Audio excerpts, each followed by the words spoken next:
Luego del bombardeo de Irán a Israel el pasado 13 de abril, Javier Milei reafirmó su apoyo y dejó en claro su alineamiento con Estados Unidos e Israel. Esto desató una ola de opiniones por su accionar que pusieron el foco en la postura de Argentina como país neutral en disputas internacionales. Pero, ¿siempre fue así? ¿Argentina siempre fue neutral? Para repasar la participación que tuvo nuestro país en conflictos internacionales a lo largo de la historia, es necesario volver el tiempo atrás. Empecemos por 1914, la Primera Guerra Mundial. Argentina no tenía motivos para involucrarse en el conflicto, pero sí mantenía vínculos económicos con los países involucrados en la guerra. Por eso decidió declararse neutral. Por otro lado, en mayo de 1915, Argentina, Brasil y Chile habían firmado el Tratado del ABC, que tenía como objetivo garantizar la paz y fortalecer los derechos de las naciones neutrales lejos de los intereses de Estados Unidos. Pero si esa no era una razón suficiente, el país contaba con una importante inmigración europea. 9 de cada 10 inmigrantes provenían de los países del Entente: Francia, Reino Unido y Rusia. La neutralidad duró hasta 1945. Hasta el final de la Segunda Guerra Mundial, Argentina no paró de tener cambios respecto a su posición. La inestabilidad política de la época, más conocida como la década infame, culminó con la ruptura de la neutralidad que tenía hasta el momento. El gobierno del presidente radical Roberto Ortiz se declaró neutral apenas comenzó la guerra en 1939. Pero en marzo de 1945, el presidente Edelmiro Farrell firmó un decreto donde nuestro país declaraba la guerra a Alemania y Japón. Sí, en 6 años Argentina cambió de parecer.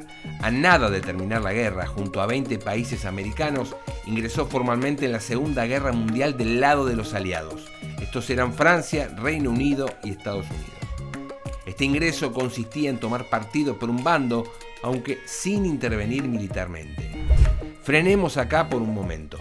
Después de las 2 guerras mundiales, Argentina comenzaba a estar más presente en el escenario internacional. En el 45 los países acordaron evitar que se repitieran conflictos tan destructivos y formaron el organismo internacional más conocido en la actualidad, la Organización de las Naciones Unidas. Ahora, el dato que nos gusta a los argentinos. Nuestro país fue uno de los países fundadores de la ONU. Sí, así como escuchaste, entre los primeros. En 1982 fue nuestro país el que entró en guerra. El desenlace de la Guerra de Malvinas lo conocemos todos. Al finalizar el conflicto, el reclamo de soberanía se volvió una causa central para Argentina, a tal punto que en la Constitución de 1994 la nación ratifica su legítima e imprescriptible soberanía sobre las islas. Desde entonces el país reitera constantemente ante los organismos internacionales el llamado al Reino Unido a reasumir las negociaciones. Cambiaron los gobiernos, pero esa posición se mantuvo inalterable. El cambio de 180 grados fue durante el gobierno de Carlos Saúl Menem. A partir de 1989, Argentina abandonó su postura aislacionista para intervenir en disputas internacionales. Por ejemplo, en la Guerra del Golfo, en 1990, el país integró la coalición multinacional de países que enviaron fuerzas armadas bajo los auspicios de la ONU. Lo que vino después fue un real escándalo de la política argentina que incluye al mandatario, otros funcionarios públicos y militares. Hablamos de la venta ilegal de alrededor de 6,5 toneladas de armamento producido en la fábrica militar de Río Tercero. La venta de armas tuvo 2 destinos: Croacia, en las guerras yugoslavas de 1991, y Ecuador, en la disputa territorial de Cenepa contra Perú en 1995.